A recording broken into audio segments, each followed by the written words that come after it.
You want to go to CRNA school and you want to know what you can expect as you are looking at the didactic portion of your training. If we haven't met, my name is Anna. I am now a 6th semester student registered nurse anesthetist, and I do semester by semester breakdowns of what went well in my training, what I would have done differently, and what tips I would like to give to y'all so that you're a little bit more prepared than I was.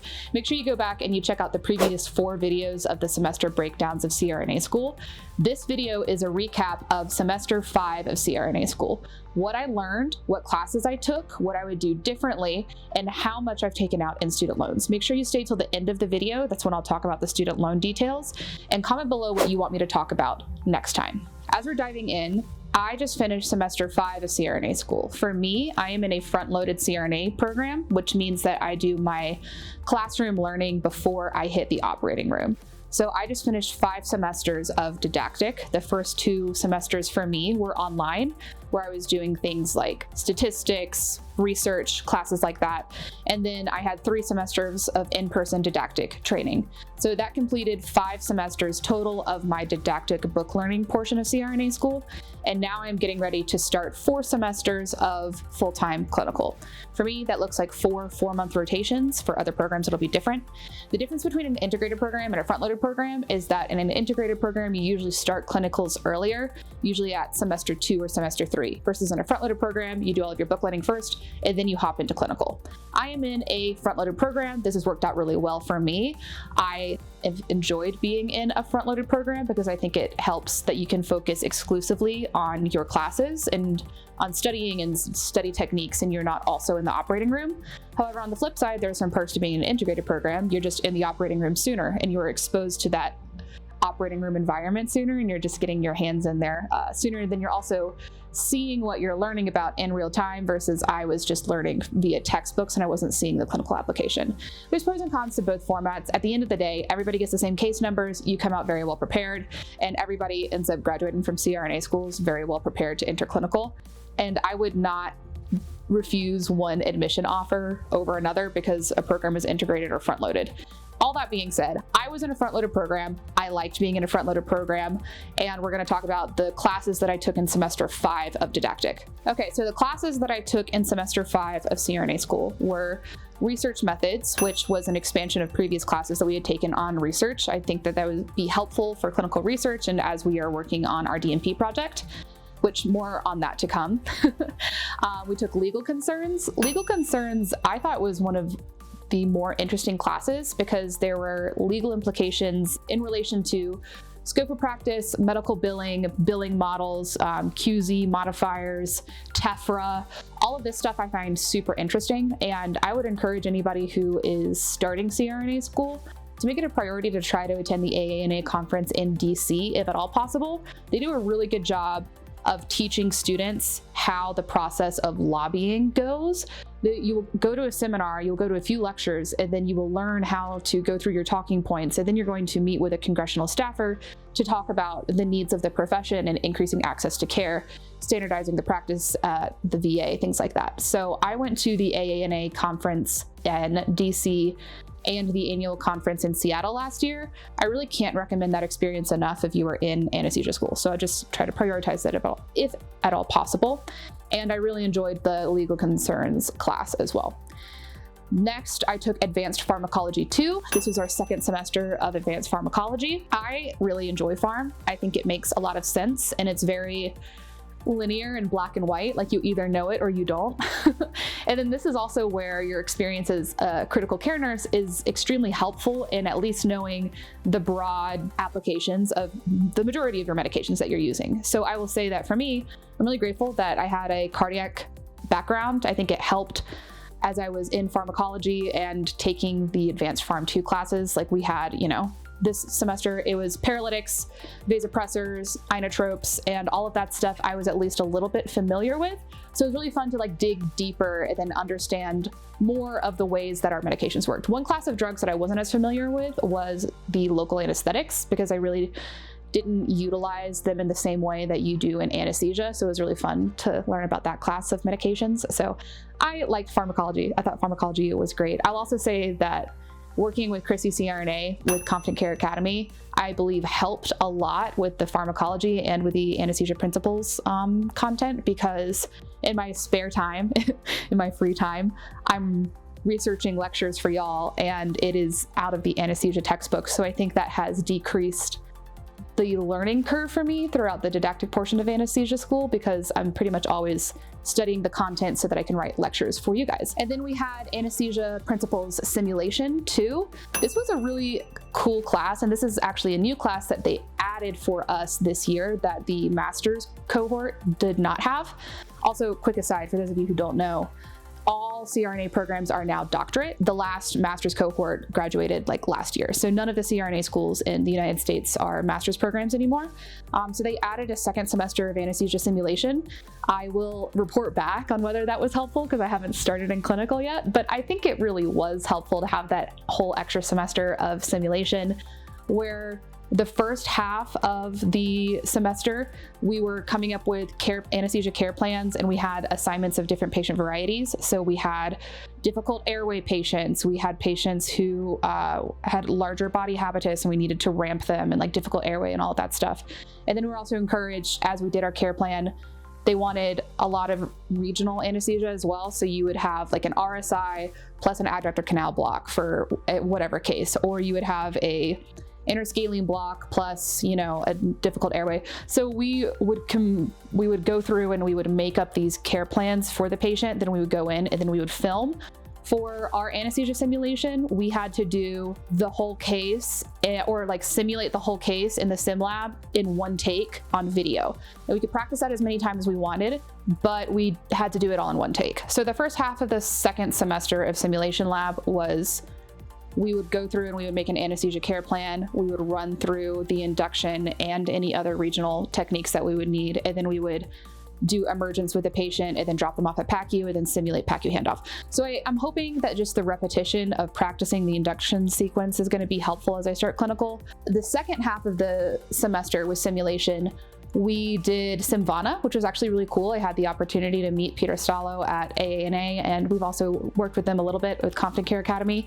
And it's this virtual reality simulation that is really, I thought it was really helpful, because you're just becoming familiar with the components of the anesthesia machine check. You're becoming familiar with the ventilation. You're becoming familiar with the pharmacology that you're using in the OR.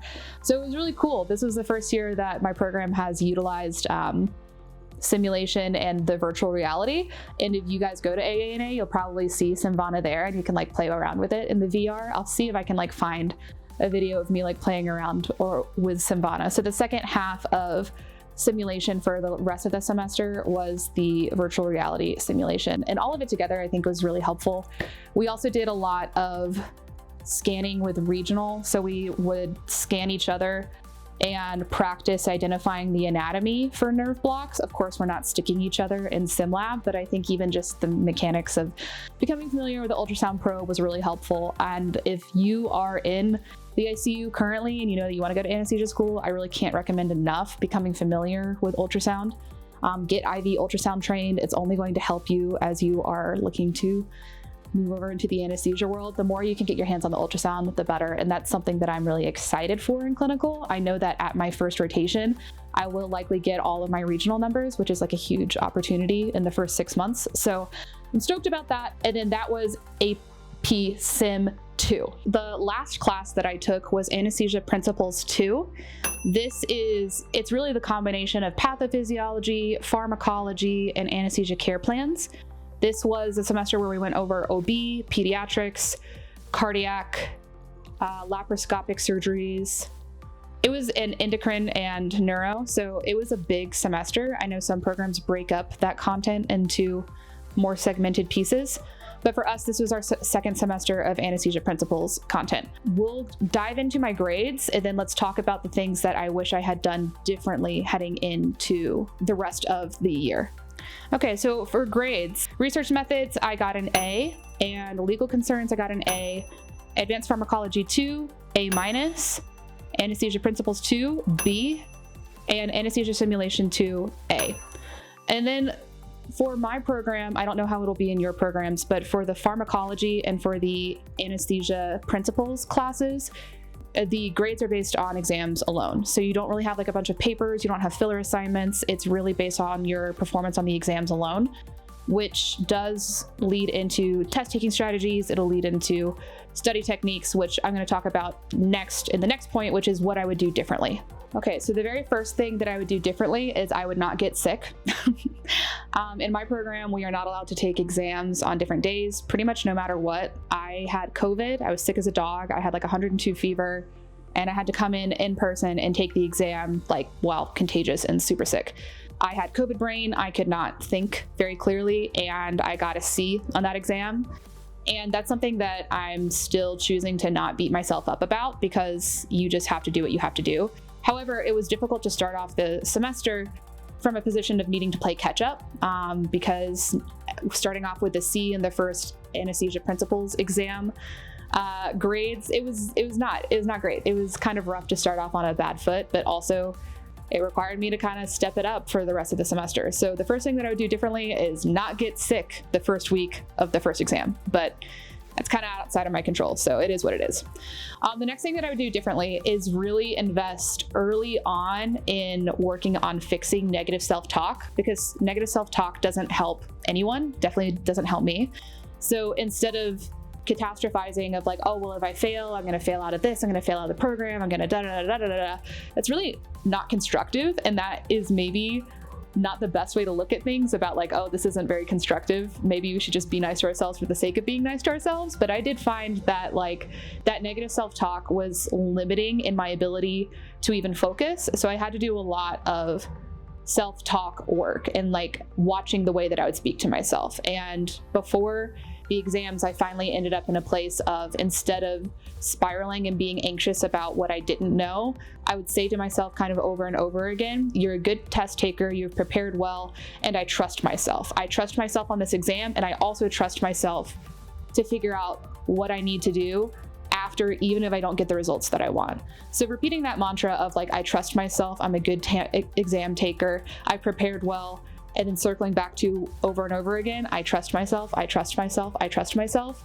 I think it really did help in the meantime of like dealing with those exam day nerves. And I'd be happy to do a whole video on mindset stuff and things that I've learned. I've read a couple of books that I have found super helpful. And I'd also be happy to do like a literature review of all the books that I thought were super helpful heading into CRNA school. A few that come to mind off the top of my head are Make Time and The Courage to Be Disliked. So let me know if you want me to talk about mindset stuff, because I'm sure anybody watching this video is also likely to be like an anxious people pleaser who wants to go to CRNA school. So comment below if you want that. And then the last thing that I would do differently or that I would change would be spending too much time on apex anesthesia. Apex anesthesia is really great to get like a broad overview of content, but it really should be the place that you start and not where you start and end your studying. So for the very first exam, I was pretty reliant. I was also sick as a dog, right? So I had like 102 fever and I was really sick. But I also was preparing in such a way that I was relying pretty heavily on Apex and then also on the slides.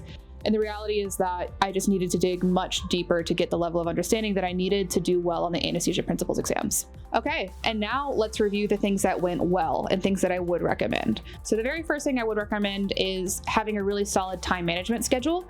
I would recommend Trello and Google Calendar. I have the video here and I'll link that in the description about how I set up Trello. It's a free tool, and just time management techniques are so essential in CRNA school. Essentially, like if it's not on the calendar, it's not happening. So I encourage you guys to live that way as well. The next thing that worked really well was pre-reading with Apex. So completing any Apex module that is related to the topic that is going to be discussed in lecture is something I really, really recommend.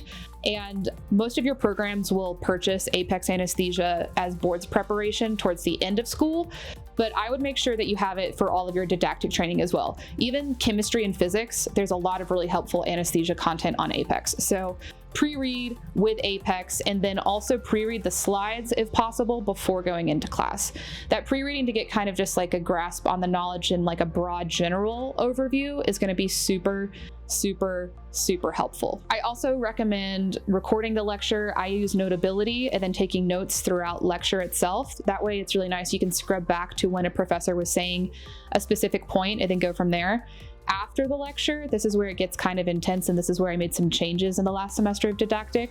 I have a multi-step process for preparing for exams. Okay, so step 1, I would pre-read with Apex. Step 2, I would pre-read the slides. Step 3, I would go in and I would record the lecture and take notes during lecture. Step 4 is where it starts to get a little bit intense. I will read through the Nagelhout chapter and then screenshot any of the tables and charts that are in Nagelhout. And then I will pull those into the study guide that I have started to build. Instead of writing out facts in a study guide, I will ask everything in question format. So instead of cranial nerve 10, vagus nerve is responsible for whatever, I will say which cranial nerve is responsible for da da da da da da. So every single slide, I will start with the slides and then I will ask every item on the slide in question format. And then I will pull in tables from Nagelhout and then screenshot that, put those in there. And then I will also go through Apex and then I will supplement from there. And then I will also utilize additional resources. So I'll read Miller and I like the practice questions that are in Miller. I will also pull from Open Anesthesia and Access Anesthesiology. Those are resources that are online. And then for specific case information, I will look at Vargo. And then also Morgan and McHale is a helpful kind of overview in relation to the topic at hand. So you really have to read like 3 to 4 different textbooks and then also resources from the internet and then also Apex and then also your slides. So it's really just this intensive process to get all the information that you need in order to understand it and apply it for the exams. The essential kind of overview is I found out after the fact that what I was doing was the SQ3R technique, which is survey, query, read, recall, review. That is where you're surveying all the information when you're reading the textbooks and getting a broader review, and then you're questioning the material, and then you're recalling, and then you're reviewing the material. As far as recall, I do also utilize Anki, and I will do spaced repetition learning by running through Anki decks. I can't distribute the Anesthesia deck here. People can search for it elsewhere. I think there's also a lot to be said for making your own decks as well, but if you find a resource and share amongst yourselves, that's also fine. So with the study guide that I build, where I pull from all those different resources and I ask everything in question format, I will put that into Anki, and then I will review that daily until I have my exam. Also, the 3 days before the exam, I will do all of the practice questions that are related to a certain topic. So I use both Apex anesthesia and Prodigy anesthesia, and I will select for the practice questions that are related to the topic at hand. And then 2 days before an exam, I will start mind dumping everything that I think is likely to be on the exam. And like specifically for like pediatrics, I'll write down all the pediatric vital signs and the calculations on how to size like a tube for a pediatric patient.